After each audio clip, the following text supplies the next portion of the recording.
உங்கள் சத்யாவில் full Moon sale காலை 9 மணி முதல் இரவு 12 மணி வரை மே 1 ஒரு நாள் மட்டும்.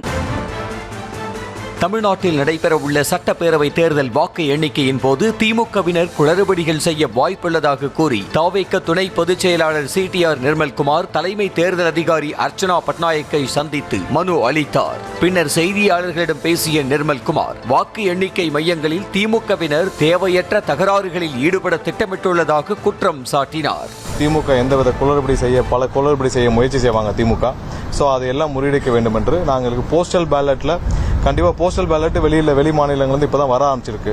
ஸோ அது யார்கிட்ட இருந்து எங்கெங்கே வருதுன்னு கண்டிப்பாக லெட்ஜர் மெயின்டைன் பண்ணணும். ஏன்னா போஸ்டல் பேலட்டில் நிறைய பேர் சர்வீஸ் பீப்புள்கிட்ட வருது. ஸோ நிறைய இடத்துல அதுக்கு லெட்ஜர் மெயின்டைன் பண்ணலான்னு சொன்னாங்க. ஸோ அதுக்கு கண்டிப்பாக லெட்ஜர் மெயின்டைன் பண்ணணும் எங்கெங்கேருந்து வருதுன்னு சொல்லிட்டு. அது இல்லாமல் போஸ்டல் பேலட் முழுவதும் வீடியோ ரெக்கார்டிங் பண்ணணும். அந்த வீடியோ ரெக்கார்டிங்கை கண்டிப்பாக முடிஞ்ச பிறகு எங்களுக்கும் தரணும்னு கேட்டிருக்கோம். அது கண்டிப்பாக முடியும்னு சொல்லியிருக்காங்க.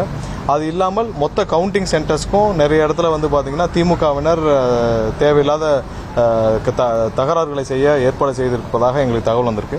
அதனால கவுண்டிங் சென்டர்ஸ்குள்ள கூடுதல் பாதுகாப்பு, அது மத்திய படையை வைத்து கூடுதல் பாதுகாப்பு, காவல்துறை இல்லாமல் மத்திய படையை வச்சு கூடுதல் பாதுகாப்பு வழங்க வேண்டும் என்று கேட்டிருக்கிறோம்.